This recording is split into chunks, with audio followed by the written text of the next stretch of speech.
Hey everybody, Patrick Donahoe here. Welcome to this second segment of the Wealth Standard. We appreciate you spending your evening with us. As you can see, it's no longer just me. I have brought a colleague of mine, Brad Gibb. Say hi, Brad. Hello, everyone. So Brad has actually been on a number of our podcasts. He's one of our advisors here, and Brad and I actually go back a long way. So maybe why don't you give us a background as how we met, what your background is professionally. I think that would be good to kind of give the listeners a heads up. Yeah, sure. So I didn't start out in this industry at all. Actually, the very opposite of this. Not in front of cameras or in front of people. I was an accountant, yeah.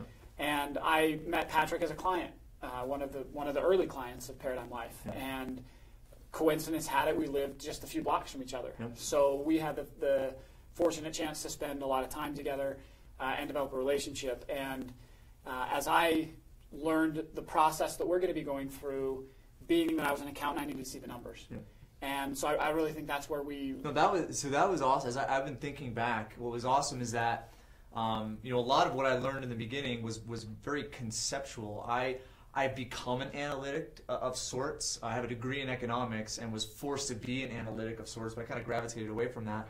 But it was awesome in the beginning because you would come to the office and you'd have like these built-out spreadsheets, wow. And I was like, "Oh yeah, I knew that," and it was cool because it was fascinating to me what you built. I still laugh about this because I remember bringing one of them to you where I had begun to analyze my own situation more in depth.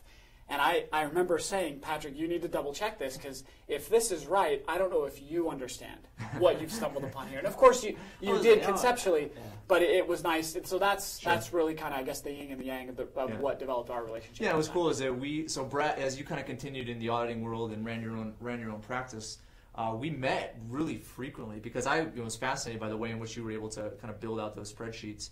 And so typically every Saturday, we would spend a good 2, 3, 4 hours just building out scenarios. It was really cool. And then one day you had the epiphany of I need to get out of being an accountant and come into the other part of the financial services industry. Yeah, and that epiphany really centered around I was spending more time and energy and getting more enjoyment out of the Saturdays we spent. I would look forward all week to going into your office for nothing and spending that time. And I realized, I probably should make that switch and go where my heart is. And I've never looked back. Yeah, and anyway, there's a lot to other parts of that story, but we won't bore you with that tonight. Well, I guess what's cool, so let me kind of talk about some announcements with Paradigm Life, which involve you.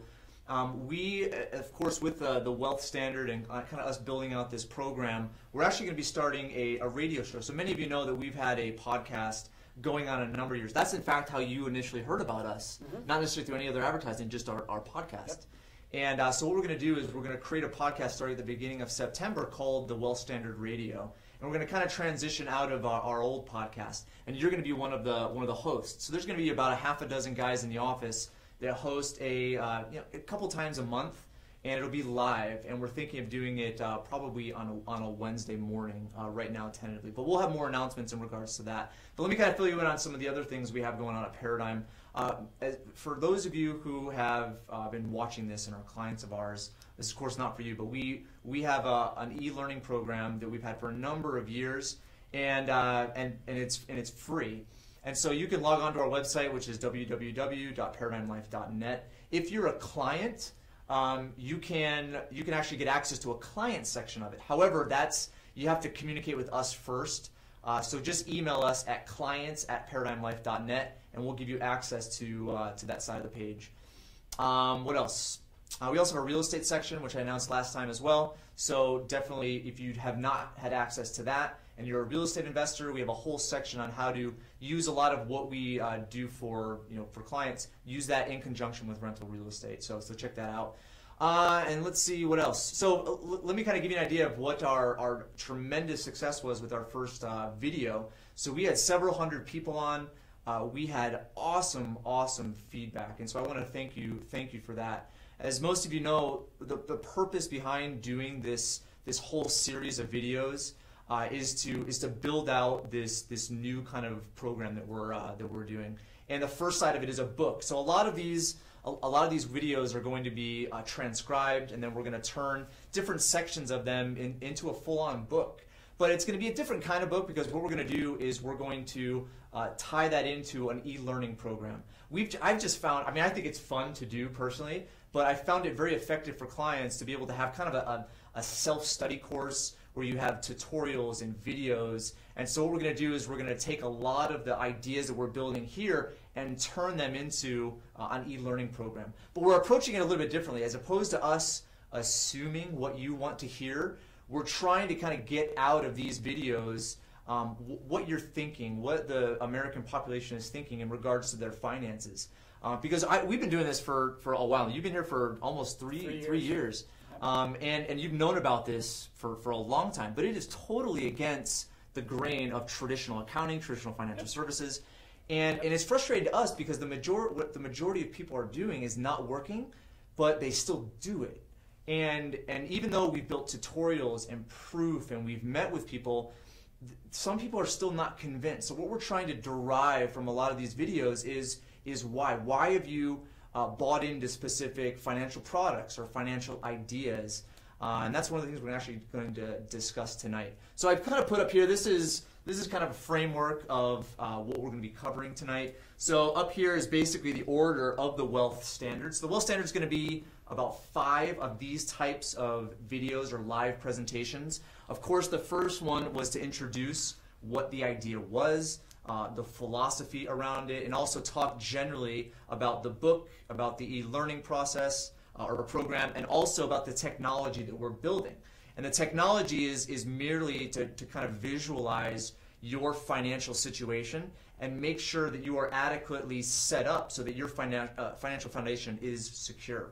And so I just want to introduce that. Here, what we're going to talk about today is probably the core of just a financial plan or a financial setup or a financial foundation, which is saving and investing.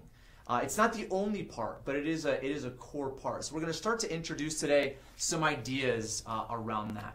So the first thing, let me kind of show you what this means. We've done some marketing and some tutorials around kind of this graphic here. I drew it, and so if you're not impressed, then don't hold it against me. But looking at this is kind of representative of your financial life. And so what we're going to focus on today is the climb up a mountain.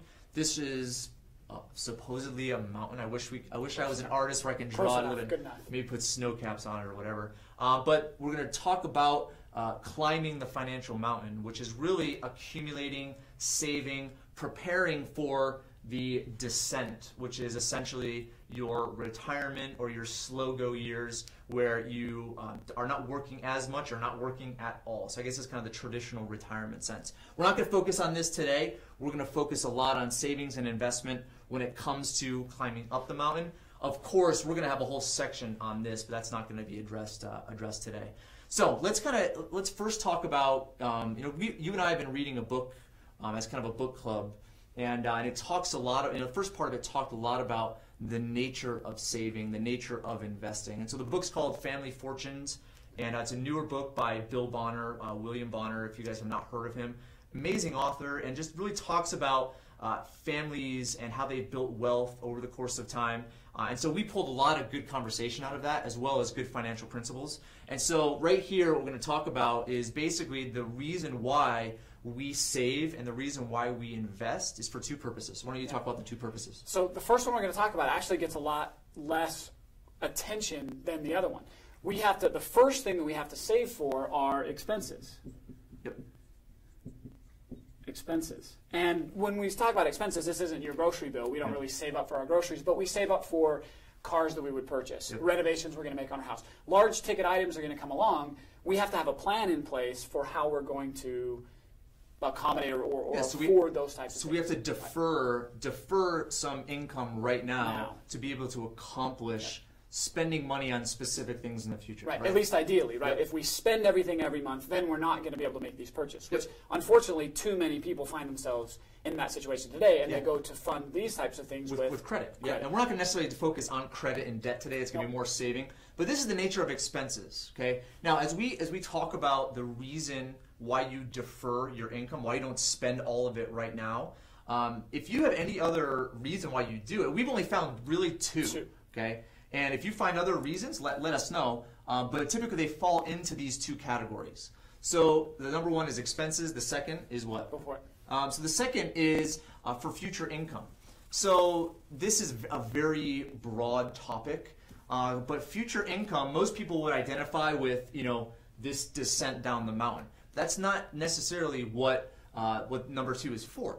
There are some instances where you lose a job or you have a family emergency and you don't have income coming in, and so what you have deferred in the past essentially will accommodate whatever that gap is. So it could be short-term, medium-term, or long-term. And maybe your industry becomes obsolete. Maybe you you were set on some path financially, but your career had to change. Such as yours. I mean, you went a little bit better because accountants don't get some accountants get paid well.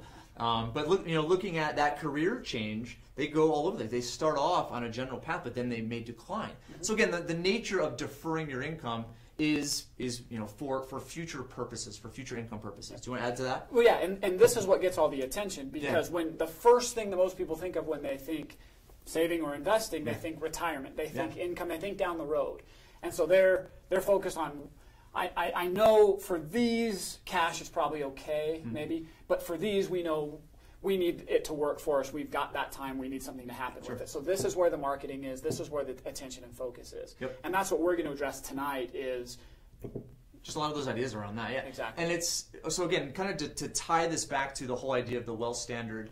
The wealth standard essentially is kind of like a gold standard. It's what you tie all your wealth building and all those principles to. So the core of this standard, it has to be savings and investment. Now there's so many other parts to it, which we'll get to, not necessarily on this video, but we wanted to start with kind of the core idea. Because if you can't buy into the core ideas we're going to discuss tonight, then everything else is for naught, right? Yeah. Okay. And if there are other things that you would put in the core, or other things that you think about as you think about a wealth plan, then tell us, let us know, and we'll address it. This is the first thing that comes to mind, and where most people's questions lie, at least from what we see. Okay, so let's kind of get into just this idea of future income and where people are kind of storing their money in relation into future income. Okay, so today we've just seen kind of a predominant path as far as what people are doing financially. It's almost identical, and just studying it, it's mind-boggling to me. Just the amount of money that's in our economy. Most people are not aware of it. I mean, I know that the national debt has gotten a lot of attention. And our spending and going into debt to spend as far as government expenses are concerned, a lot of people are looking at that, and it's a very overwhelming number.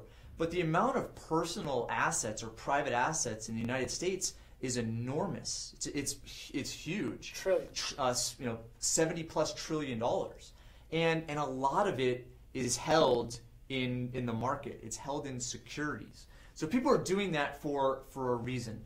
And there's many reasons, I guess, but the primary reason is because they think it's better off there than in the mattress, in a CD, in a savings account, or whatever, right? Right. Okay. So what have you seen as kind of the predominant ideas behind deferring income and what it should be deferred into? Yeah. So from a deferral standpoint, we need a steward. We need somebody to help us grow this money. So the market has become that steward for most of people's capital, and there's two main vehicles chosen to access the market. Okay. The main, I think, prominent one for the down the mountain income type area is the 401k plan, or any of its cousins, 403bs, 457s, all those variations of that. That's the primary for years and years in the future. For that medium term, to buffer changing careers or things that we talked about, then we would switch to something that we can still access in the short run, something like a brokerage account. Okay. So maybe in cash or money market or something like that in the brokerage account. Yeah. Okay. Well, or even securities if they think, 10 years down the road, but not 30 years down the road. Okay. All right. So let's talk about maybe some of the rhetoric that's out there and why people buy into it. And I guess maybe backing up, it's really a return on investment, right? Because individuals, because looking at today, and first off, it's not always been this way, but today we have cost of living increases, and I think everybody can agree with that. and we can spend a whole like hours talking about why cost of living exists, but that won't be tonight. But there is inflation. Okay, a dollar today is not going to buy what a dollar in the future what a dollar buys today. And likewise, 50 years ago, a dollar today is it's worth much less than a dollar previous, and you can prove that. There's so much data, and so that's why a lot of the return, if you're deferring your income to whether it's here or up here or where, you're deferring it to a future date, and so if you want it to be worth as much or more than today, you're going to want a return on investment. Okay, but here's the other thing. So here's the other thing I was thinking about. So looking at here's what's funny. What percentage are we taught to save? Like if we're going to defer our income, okay, if we have 100% of our income that comes through every month, what are we taught to defer? What percentage? What are we taught, or what are people doing? Well, let's talk about both. So what are we taught? And let's go there first, okay, and then we'll talk about some of the backwards is why people don't think through the logic of this. So what's the traditional thinking? So I would say what we're taught to do, we can find this number in a lot of places, Yep. is in the range of about 10% of our income. Okay. Okay. So I would think 10 to maybe 15% Yep. is what we all would agree maybe should be saved. Okay. So that's the other thing is, and a lot of it depends. All right, a lot of it depends on where you start saving and where you end up. Right. The time frame. Okay, so looking at, and I'm just thinking about this right now, but if you have 100% of your income, okay, and you're saving 10%, okay, you're trying to bet on living off of kind of 100% of your income up here, right? So wherever deferment, if it's like a long-term deferral and you're trying to live off 100% of your expenses at some future point, it doesn't really make a lot of sense that 10% is going to provide that unless you make a good return on investment, or if this period is very short. Right, and so this 10% idea has existed for a long time, a long time. But what has occurred in kind of our society?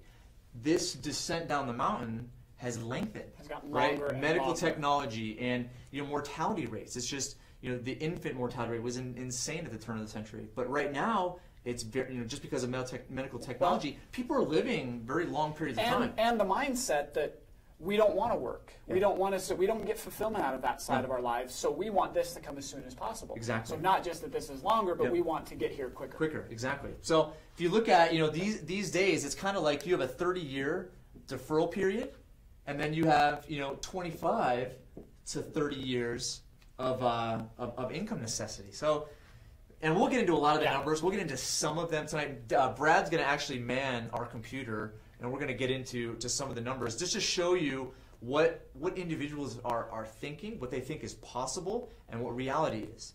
So to set the stage for this, we're lured into, I guess in some ways, or advertised into the market as being the steward to be able to defer this income at these amounts so that we can live on this side. Exactly. Right? So what is it that we're being told? Why is the market the best place? What is it that's being advertised?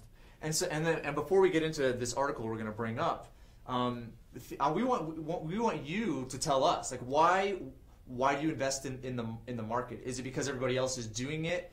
It's because your parents told you. It's because a website told you. I mean, we want to know the reasons behind it. We kind of know already, but when it comes down to actually taking part of your income and putting it in the market, making that decision, what compels you to make that decision? Yeah. Okay, so that's the first thing. And what are you expecting?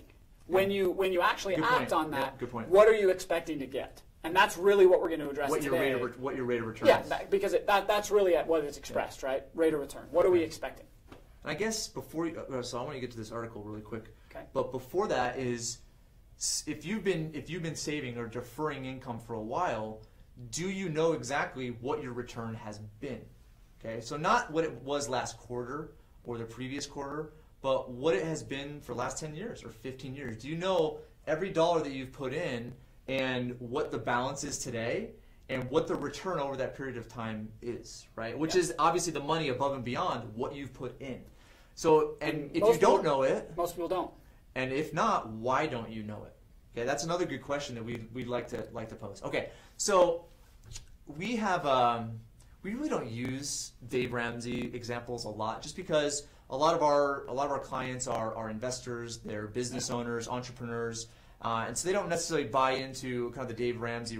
Although there's some okay things he does talk about, but it's offset by a lot of the other stuff that he talks about. But we came across an article recently talking about this whole thing right here, which is this interest rate. And Dave Ramsey shows on his website that a realistic rate of return over a long period of time is 12%. So what we're going to do is I want to read through this. And the reason why we're doing this is not because it's exclusive to Dave Ramsey, but it's what most financial advisors are using as a benchmark, if not higher. Yep. And so we want to know kind of what your thoughts are in regards to it and what you think about the excerpts from this article that we're going to bring up right now. So why don't you man the computer and start loading that. Okay. And I mean, like I said, Dave Ramsey is not. It's not that we're picking on Dave Ramsey by any means, but this is just a very good representation of what people are taught or what they're expecting. This is one source of it. You can find. There's many sources to it. It's prevalent. Yep. Okay. So everyone, you should be able to see this screen right now. And Brad, why don't you scroll down to the part where he talks about just the logic of the 12%? Yep. So he kind of addresses the question. Well, my financial planners, or even Dave Ramsey, throws around these ideas of 12%. Can I really get that? Okay. And so Dave wants to get into where that comes from. Yep. So he says here that it's linked to the long-term average of the S&P 500, which is simply the 500 largest companies in America. It tracks their performance, which is a good proxy, I guess, for what our investments are. Well, all right. So let's talk about this quick. Why don't you come back to the limelight? So here's the thing: is the reason why he uses indexes, okay?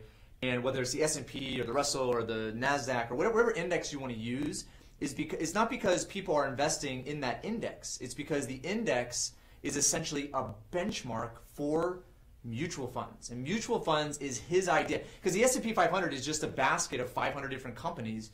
And so a mutual fund, all that is a fund that's comprised of stock in multiple companies. So he correlates them. So we'll talk about that in a second. But why don't you read through his logic, and then what we'll talk about is why it's compelling and why we would expect that most people would buy into it, but why it's absolutely false and wrong. So why don't you read the two paragraphs that we looked at? Yeah, so what we want to focus on here is this sentence that he starts out saying right here. He says the current average annual return of this proxy for what our investments do. This goes all the way back to he takes it all the way to 1926. When it wasn't the S&P 500 in 2020. Right. Anyway. But through 2011 is 11.89% or 12%. So Yep. this is where they're justifying it. Yep. Then he goes further and says things like, well, that 1926 was a long time ago. What about today? What's more recent? So he picks a couple different time periods. 92 to 11, we got a 9% return. 87 to 2011, it's 10%. And then he says in 2009, which is interesting because something happened right before that, but he jumps to 2009, 26%. And in 2010, it was 8%. In 2011, and then he did show a loss of 1.2. So he says, you can see here that, I love this. This is the best phrase of all. He says, so you can see that a 12% is not a magic number. Okay? So supposedly by just looking at what this index or this benchmark has done, that's just magically what we're going to do. Yeah, he says it's not magic, but it is, because he pulled that out of nowhere. Because first off, he didn't cite where he pulled his data from, number one. But then he just comes up with this magic number of 12%. That's not magic. Which wasn't represented in any of those. I mean, 11.89 came close, which it actually was not 11.89 if you look at the data. But that's the thing is people look at that and be like, okay, 26 and -1 and oh yeah, that I guess 12 is kind of in there somewhere. That's what we're assuming. People look at and pull from that. Okay, so let us know if you can pull 12%, and if 12% is not a magic number there. Okay, if you believe that, let us know why. It's because he says it's true, or because it's true. So why don't we? Okay, should we share with them our number? Yeah, no, I want you to go. So we use a software program, and we want to let's pull this number. But why don't you show, because you already did this in advance, why don't you show what the numbers are? So the number that we get, as we went about this, we took a different approach. We didn't just say we're going to believe what everybody else says and then try to help people get there. Yep. We wanted to say, is this reality? Yep. Is this what's really happening? Yep. And as we go through the numbers, we get something and it's not real, pretty different. Because remember, what are you? The reason for buying into this is because you're hoping that your money is worth more up here than it is right here. That's the whole nature. That's the nature of investing. Okay, so our number is 1.22%. Okay, that's the number we come up with, and we can show it. We can show it mathematically. So why don't you step to the. So, well, the question I want to ask here is, as I get this set up, is: do you believe that it's 1.22%, or is that just too completely far away from 12 that you wouldn't believe it? Yeah. If somebody told you you're only going to get 1% in the market, would you believe it? Yeah. And then it comes down to, if you're only going to get 1% in the market, would you put money into it? Yep. That's the other thing. So here's how we want to start addressing this. We're going to take one of the same time periods Dave mentioned, 1987 to 2011. That's a 25-year time period. And as we're looking to go, that accumulation deferral period, that's I guess a pretty good, as good estimate as any. Yep. So we're going to use that same period, and we get very close to his 10% number. Okay. But there's the first key difference that we want to focus on here is there is a difference on how returns are calculated. Returns in the market are comprised of, I'll step back over here. Returns are comprised of two areas. One is the stock price going from X to Y, increasing over time. The equity. So the equity in the company. The company's more valuable in a sense. And therefore our share that we own in that goes up in price. Yep. Okay. The second is on a quarterly or monthly or annual, however they pay, there's going to be a dividend associated with owning that stock. Okay. As the company's profitable, they're going to pay the excess profit to owners. Yep. There's two components. Now, Dave's... All right, let's you talk. Being from the West Coast, you talk really fast. I'm from the East Coast, and I thought I talked fast. All right, so let's back up a second, because you said that you probably set some records there. So looking at a mutual fund or a fund, which is the whole reason behind tying to an index, inside of that fund, okay, a fund manager purchases hundreds, thousands of different companies and holds them in that fund. And then people will buy a share of that overall ownership, which supposedly represents, similar to an index, which is just comprised of multiple companies. So you own a small portion of all the companies. Of all the companies. Yep. And so those companies, hopefully they're profitable. Typically, a good, responsible money manager will buy a company that is viable. They're not going to buy the company that exclusively makes 8-track players, or maybe even GM. I mean, who in the right mind? Well, the government. Whatever. That's another discussion.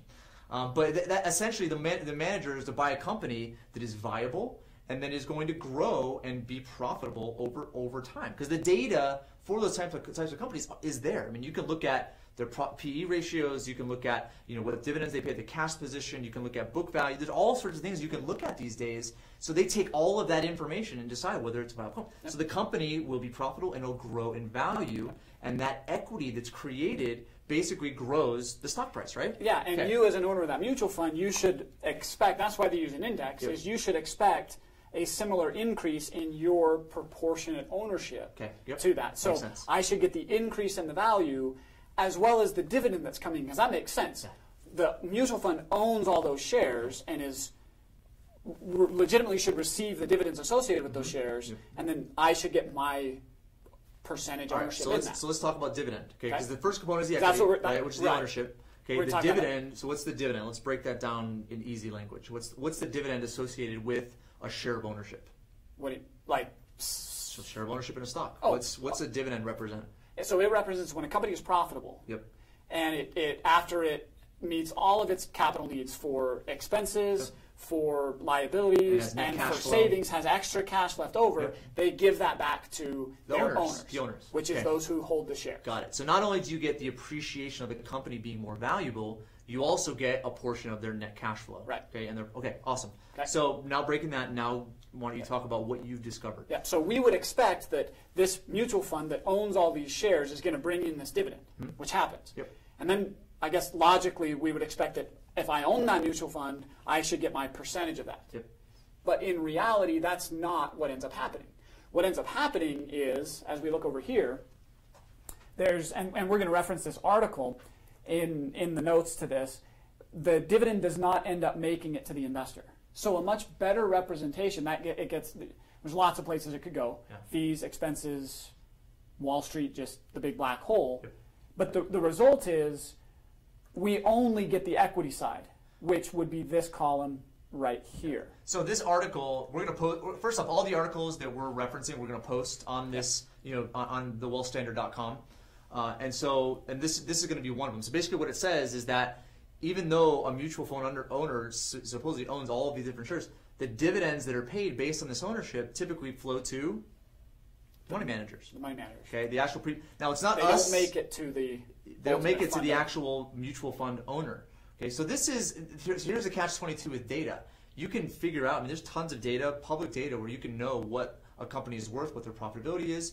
But there's also a lot of data where you can pull this type of information, where a lot of these dividends and profit is getting siphoned to the managers of the fund itself. So we'll reference that article. So basically, what it says is that the index and the subsequent dividends shouldn't be used as an index because rarely do those dividends ever go to shareholders. So our view is that a better estimate than 12, we already took it to 10, which Dave did anyway. So 12, because of lack of dividends, gets reduced to 10%.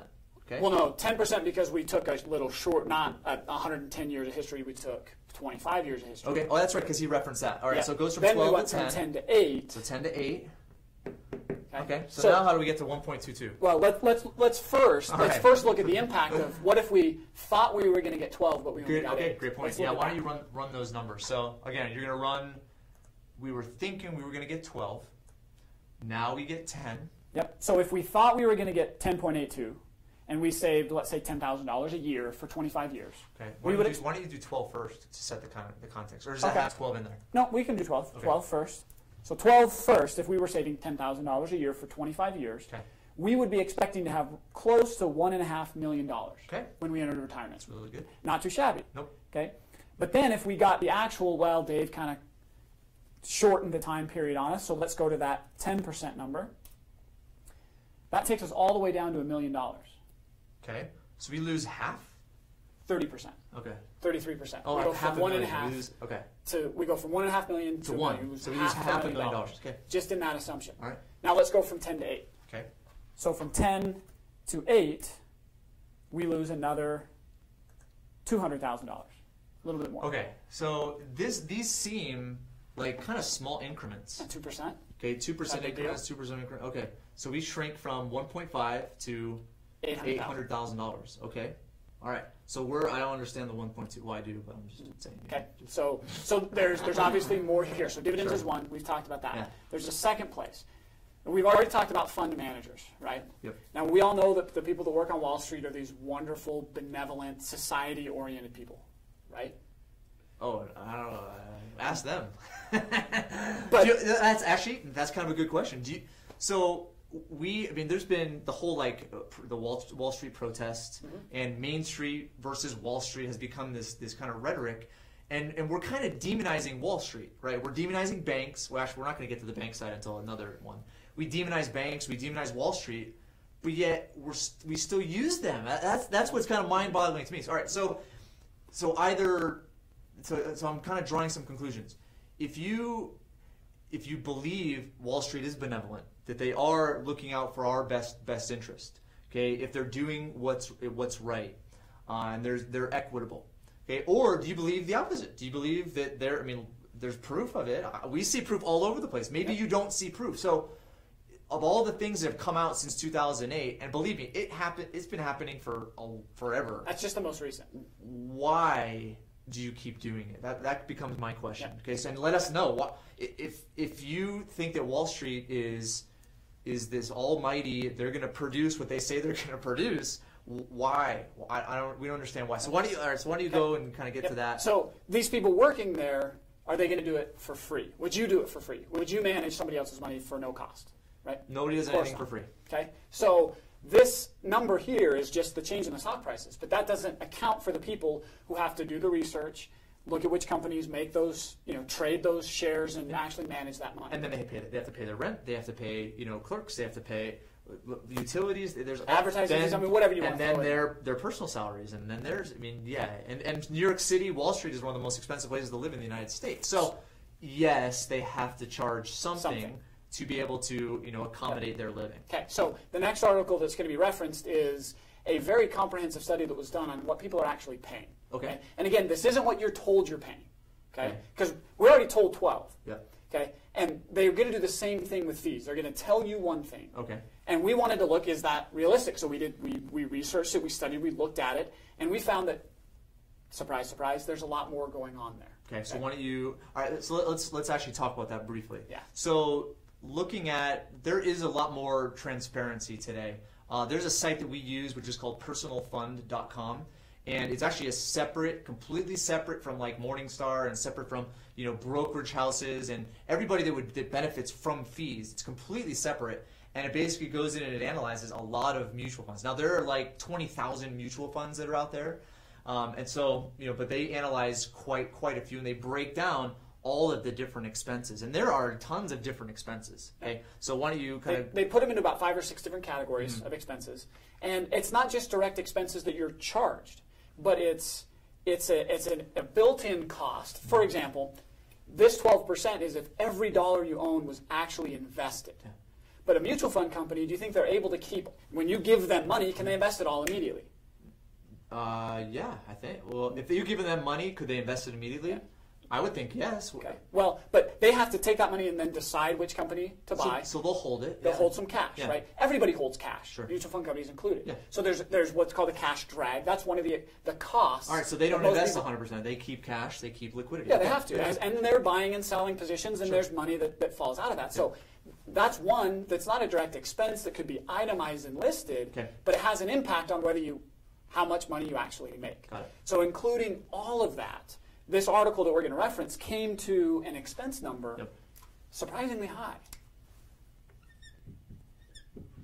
Okay, 3.5%. About 3.5%. Okay. It might not sound high, I guess, to some people. Does that sound higher than what you guys expect? Yeah, because what number did you think was going to come up? And still, 3.5% is kind of, it doesn't. Most people don't connect the dots between what this and not necessarily the same thing. Yeah. But I'd be a lot more concerned. I guess most people would say I'd be more concerned about my tax rate, which would be like 25%. All right. So here's my question before you actually put this into the calculator. So what do you think you're being charged? Yep. What do you think? Where did you get that information? And do you believe this? And if you don't believe it, what would it take for you to believe it? Because we can show you these articles, we can show you different studies, and so do you believe this or don't you believe it? Or tell us why you're different. Yeah. Where you're going that might not have this, and see if it squares with the information we have. Okay, I love it. Okay, so 3.5%. We're going to see the impact. Okay. So we're down to 8 right here.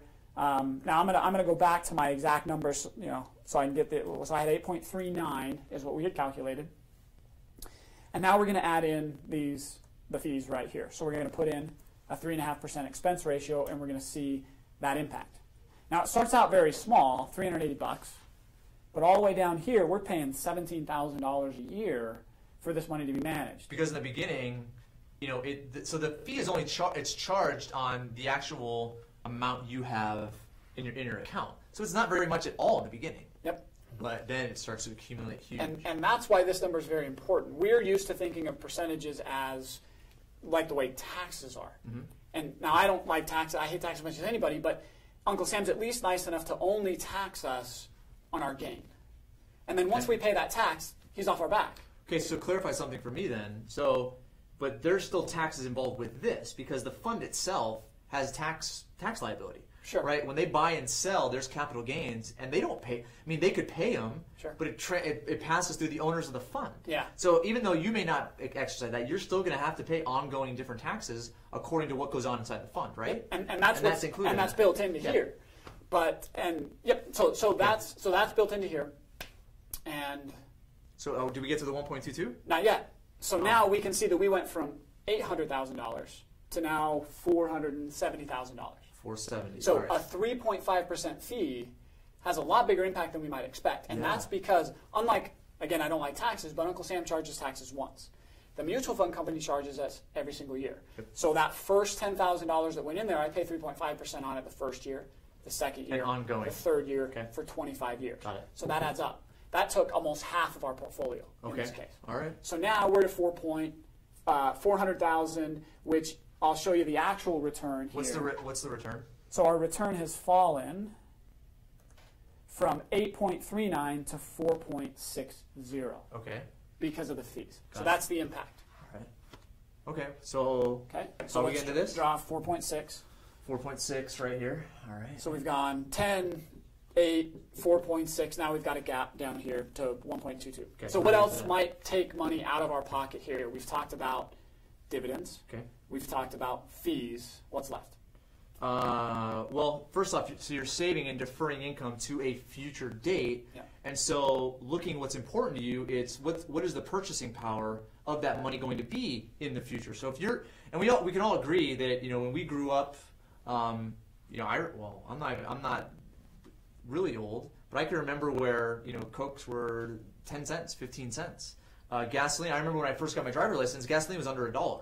So things become more expensive over time. We're not going to get into why, but go look at CPI, Consumer Price Index. You can look at Producer Price Index. There's all sorts of measurements that show. I mean, the Federal Reserve basically says that we want to increase prices every single year. And most people are like, oh yeah, okay, okay. But everyone buys into it. Yep. That's a whole other conversation as to why that is insane. That people really think that's a good thing. Anyway, and that's not even what we're going to hit on though. Oh, we're not? The amazing thing that we're just going to So assume inflation, we're not even going to talk about inflation? Not today. What So we're going to this talk is about, going to be worse then. Yeah. Oh, okay. I thought this was going to be inflation. All right. No. So what are we talking about? And I think probably most people did. What we're going to talk about is our money doesn't grow in a straight line, right? Okay. We've got this 30-year time period, but does our money just track up like a nice straight 45-degree angle up? No way. No, right? It goes like this, right? True. We've got good years and down years, and good years and down years, and good years and down years. Yeah, it's reflected in that. So let's ask this question. Think about this. Does a 10% loss at the beginning have the same impact as a 10% loss at the end? No, because there's more money at the end. More money. A 10% loss on 20 grand is a lot different than a 10% loss on 200. But if you're but what they do is they're averaging all the different years, year in and year out, and dividing by the amount of years, right? And they're completely leaving out how much money you actually have in the account. Okay. And that's what we're going to look at is what if we actually had the money invested Okay. during that time period? Got it. And what the impact is. All right, cool. Okay. I know we're kind of belaboring this point, and the reason is, most of you, this is maybe preaching to the choir, especially if you're a client of ours, and we're sorry to kind of go through this, but again, the reasoning is we really want to understand just everyone's perspective on money on Wall Street, on what they're doing financially, because it's going to help us really build this course. It's going to talk about the book. We're going to be able to provide the illustrations that you feel are the compelling things they're going to push you into. The herd is completely wrong. We need to do something different because it's hard to break away from the herd. So a lot of this is really just to disprove one myth. Believe me, there's a lot of other myths that come along with it. But why don't you talk about this, the actual returns? So we're going to change this nice, straight, even line of 8.39% every year, and we're going to paste in what actually I thought happened. we got to 4.6. Well, but that's because we've got fees coming out. Right? Okay, got it. So got it's it, on got a it, got gross 8.9. All right, so you're looking at that. Okay, got it. And then the fees are going to be taken out as that up and down Got it. happens. So here we go. We're going to take in and we're going to paste the actual returns into the market. So instead of that nice even 8%, you see it's this back and forth, 2, 12, 27, then we take a step back, then 26, 4, 7, then we take a step back. Got it. Okay. So we're seeing this up and down movement in the market. Yep. And look at the impact that this has on our account. We go from $470,000 to under $300,000. And at the top of the screen here, you'll see our actual goes to the 1.22. 1.22. Got it. All right. So we didn't even talk about inflation. I guess That's all right. So this is the actual return. This is if you were putting in money year in and year out. This is what you would wind up with. This is the amount of money you would wind up with. Yep. Okay. All right. So either you believe this, or you don't believe it, or you believe that maybe some of it's true, but not all of it's true. So or it's true to somebody else, but not you. Doesn't apply to me. Yeah. Right? So again, if you as you're in kind of your circle of influence, why do you think your circle of influence may believe this? If you don't, why do you think that? And maybe if you're a client of ours, or if you have kind of had that paradigm shift, crossed the threshold, what made you realize that? Was it things like this, or was it the articles, or was it the chaos on Wall Street? We want to know really what was it that pushed you over the edge, and what you maybe think could push other people over the edge. Yeah. Positive edge, not like cliff edge. Yeah. Okay. Okay, so let's just why don't we put inflation in there? Inflation? Yeah. What do you want to use? Should we bring up the CPI and take a look at why what don't you bring up the CPI for the last what time frame are we using? 30 years? We'll go the same time frame. What time frame is it? From 1987 Yep. through 2011. Okay. So from 1987 to 2011, the CPI increased at 2.9% on average. Got it. So we're gonna get rid of that. We're gonna come in here, put inflation, 2.9%.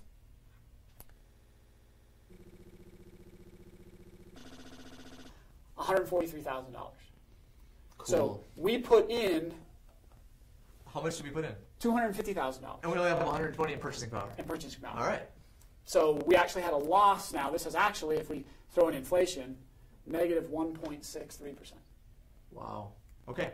So that's bad. That's worse than this. What does it come out to be? What's the positive? Negative 1.63. Negative 1.63. Okay. Pretty rough. Yeah.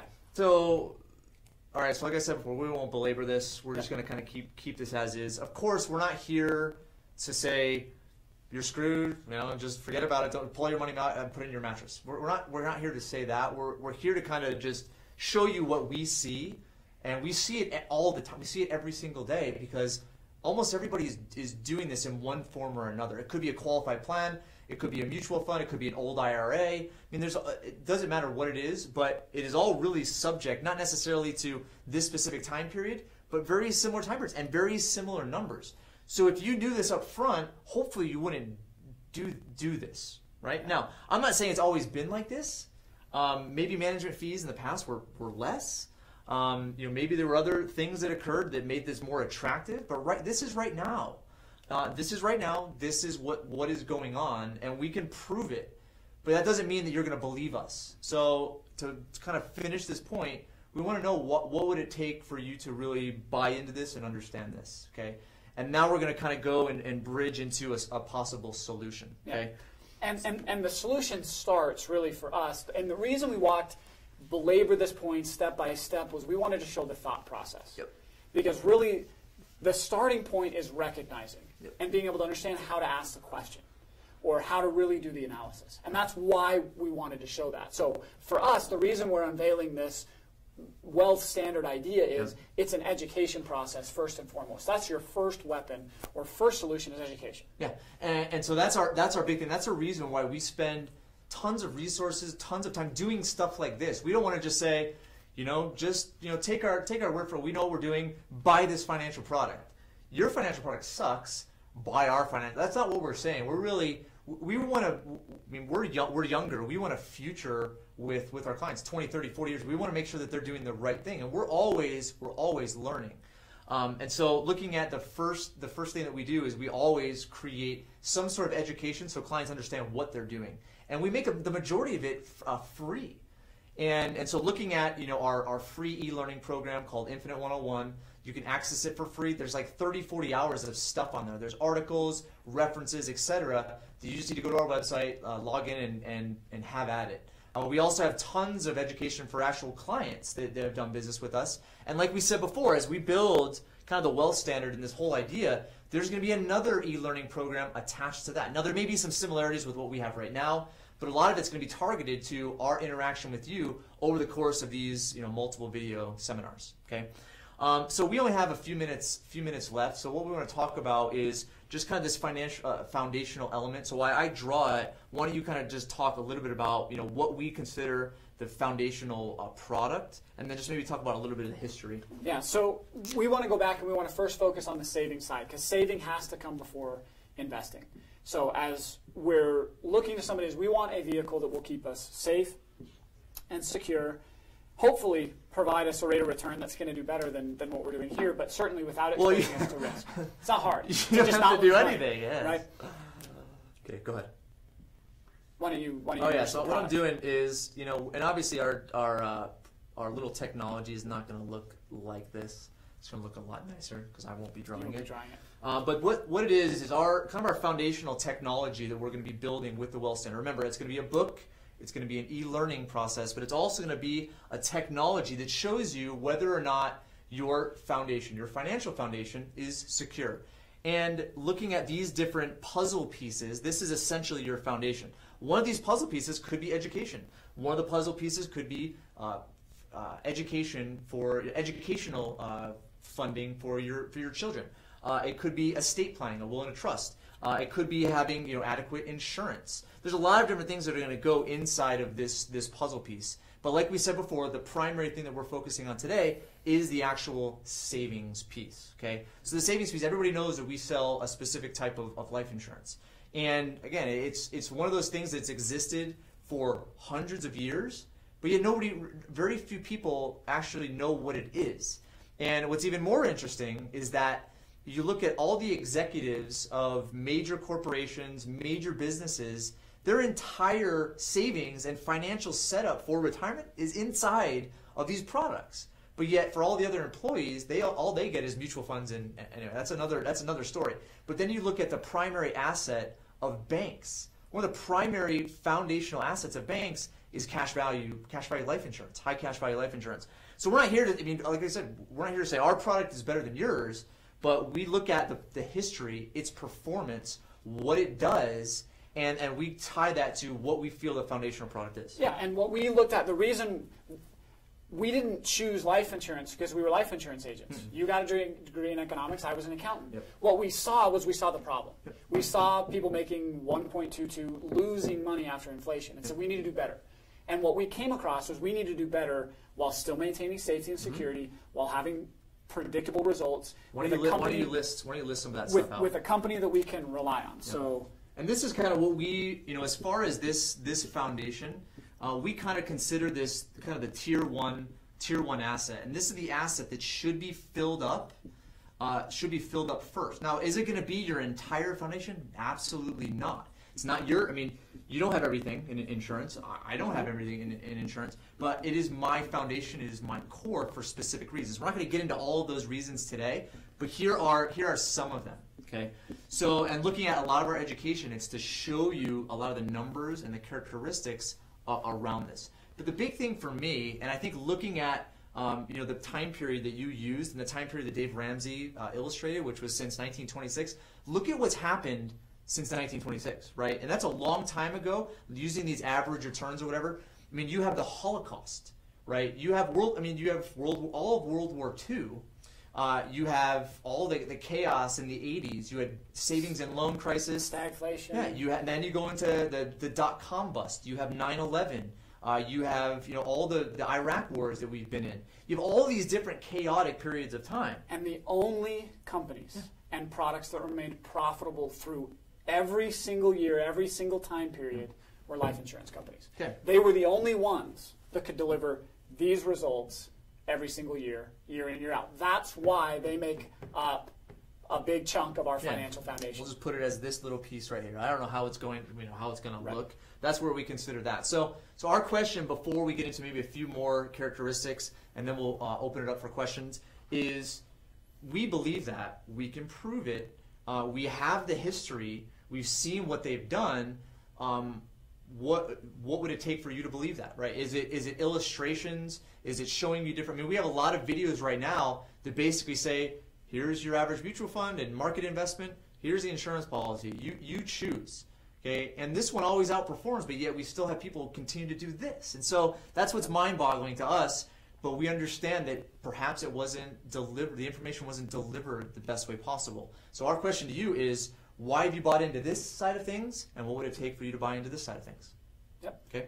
All right, so let's go through here. So it's safe because we can go into why it's safe, but it's really derived, the product itself is derived by mathematicians, statisticians that understand probabilities, okay, and it's based on a very sound financial principle, which is everybody is going to die, and based on the law of large numbers, they can figure out how to insure for that and be profitable, right? Yep. Have a person pay them money to pay out a specific claim at the end of a period of time, and it goes for other insurance products as well. If a person pays them a premium, okay, they're basically promising that in the event that something happens to them, the insurance company is going to give them money. Okay, they do it with all of their financial products, and actuarially, with statistics, and they've proven it for hundreds of years, they've always remained profitable because they have the best model. Okay, reliable. Why is it reliable? Like we said, this is the only financial vehicle or financial industry that has paid a return every single year. Yep. Only one. They've never lost money. They've never not been able to pay a claim. They've never not delivered on the promises that they've made. Okay, and so going through here, Reliable 2 incorporates what's called a mutual insurance company. Most people have heard the word mutual before, but they haven't really tied to what it actually means. A mutual company is not a public company. A mutual company is owned one way and one way only. A mutual company is owned by a person purchasing one specific type of insurance product. And Infinite 101 has an excellent video that really walks through a lot of those details. And the difference between a stock and a mutual company, Yep. right? Okay, liquid, so security, liquid. I mean, liquidity is just really access to your money. Because remember, what is the primary purpose for deferring your income? Why are you deferring income? It's for short-term needs and it's for long-term needs. Okay, what's another thing is that most people put tons of money into these long-term plans, but if you try to get that money, there are short-term consequences. Yep. Okay, so looking at liquidity, ours offers both, Yep. right? With how we set it up and why we set up the way we do, gives you short-term benefit as well as long-term benefit. Yep. Okay. Then tax advantages.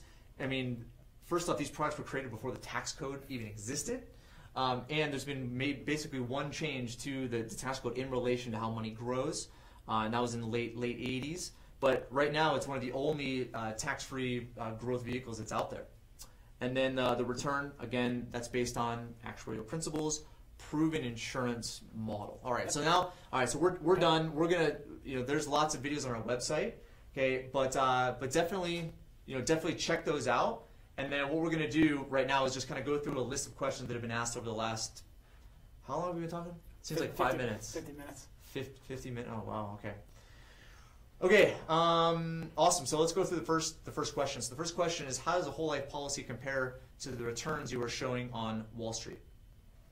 I think that showing specific examples, while we aren't going to shy away from doing that, Yep. I think the best way to do that is that's why we built Infinite 101. So to look at specific numbers of the insurance policy, again, our focus tonight was to create the problem and understand what was going on. Yep. So the numbers for that, time periods, examples, illustrations, that's all there. Yep. I think that's probably better to cover at that point. It is, but I'm not going to dodge the question. Okay, do it. That was kind of dodgy. Okay. Come on, dude. Hey, If you're going to be all on right. these, I'm just kidding. Throw it on. All right, so yeah, because you're right. It's kind of hard to go into actually specific policies and Yeah. shows because it all depends a lot on age and health and and male or purpose female. and time you're going purpose. to fund it and all that. Exactly.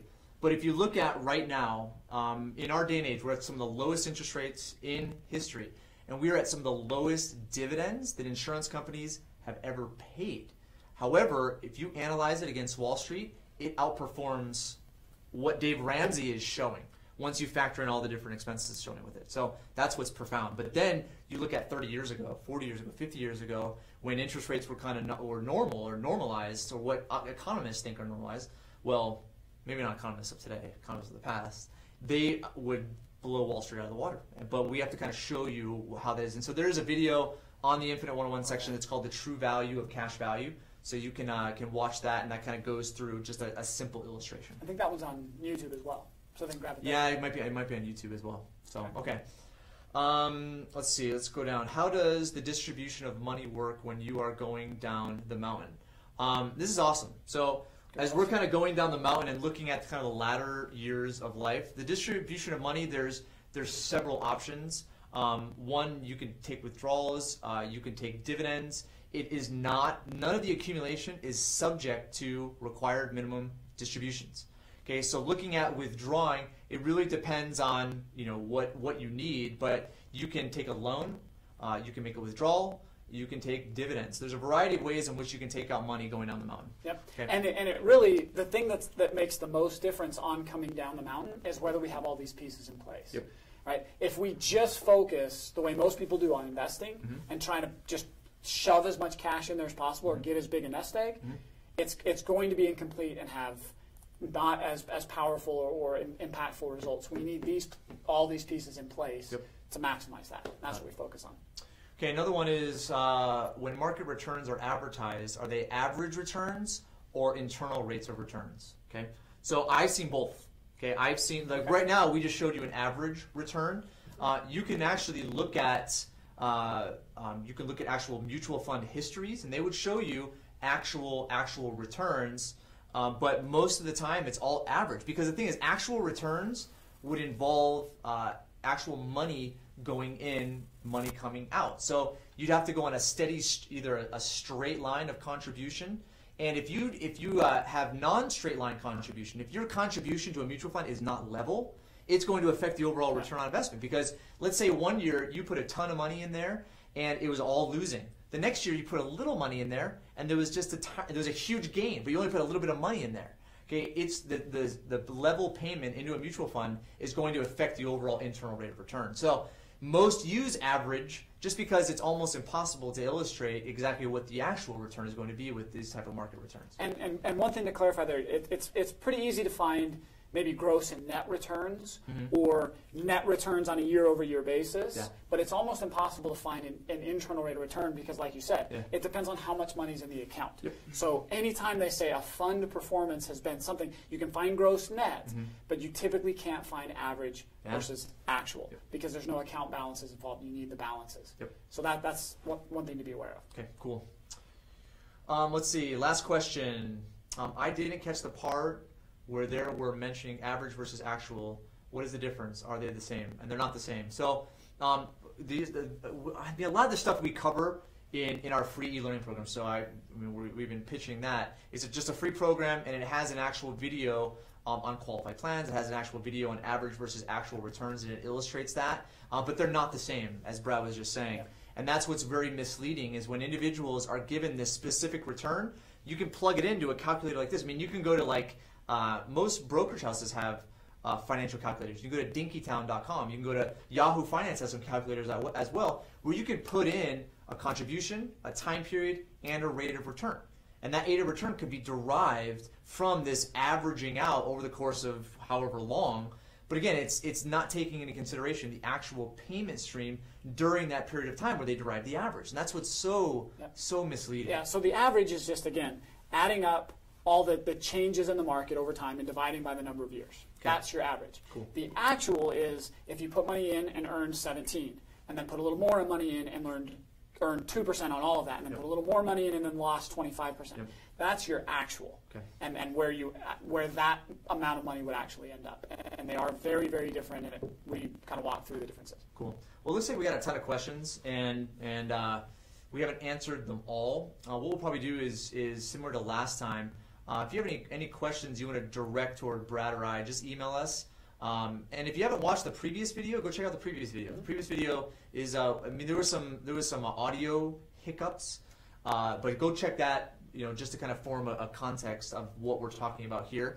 But this is kind of our first step. This is really, this is a very hot topic because, as we've said, this is the core behind deferring income for those purposes, whether it's expenses or future income, short-term future or long-term future. So this is huge. And if you keep doing what people are doing today, we can show you why you're not going to wind up where you think you're going to wind up. Now, as opposed to believing us, I know most people want proof, they want validation. So a lot of the purpose tonight is really to start the conversation and figure out what it would take for you, or if you've already crossed the line, what pushed you over the line. And if you haven't, if you still believe that Dave Ramsey's right, mutual funds are the best route, tell us why tonight didn't convince you, because that's going to help us be better teachers, because we've done this millions of times. So it comes to the conclusion, either we're incredibly deceptive and everything we're telling you is a lie, or what we're telling you is the truth. And we just want to know what it would take for you to believe the latter, right? Yep. Okay. All right, so going into next time, we're going to really focus on this side of things, okay, which is the expenses side of things. And we're going to talk about a lot of why individuals are preparing for one type of income, deferring income to the long type of income, which is the retirement income. And because they're doing that, they create liquidity crises, illiquidity for themselves, which requires them to spend money using credit cards and debt. Okay, so looking at that next one, we're going to talk about the destructive nature of the other side of the financial services industry, because we talked about one. So first off, this is a lot of this mutual fund stuff isn't like just happenstance. It's by design. Okay, this isn't just, they're not, people know this. People that are operating a lot of the financial service industry know what's going on, but yet they continue to do it anyway. Okay, we're trying to expose that. It's already been exposed. Seriously, it's been exposed. 60 Minutes, Frontline, tons of newspaper articles, but yet people still do it. Still want to believe it. That's one side of the financial services industry, but the other side is just as destructive, which is the lending and debt side. So again, we're going to focus on a lot of other of these puzzle pieces, but the two main ones are going to be relating to expenses and deferring income and investing in savings for future income. But the next time we're going to talk about the credit card crisis, the student loan crisis, the mortgage crisis, the car loan crisis, and how a lot of what's going on there is wiping out any potential return you're earning on your savings and investing. Okay, so make sure you, we're probably going to do about 2 to 3 weeks, similar to the time frame here. We just want some time to kind of get the feedback that we've gotten. You know, it's been awesome. So give us that, give us a few weeks, and then we'll be pushing out for the third video. We appreciate you being here, Brad. I know, you know, it's a big sacrifice to get out here because you have a bunch of kids and your time is super valuable. So I appreciate you joining me tonight. Thanks for having me. It was fun. Okay. All right, everyone. We hope you have a great rest of the summer, what little of it exists, and stay tuned to the next time.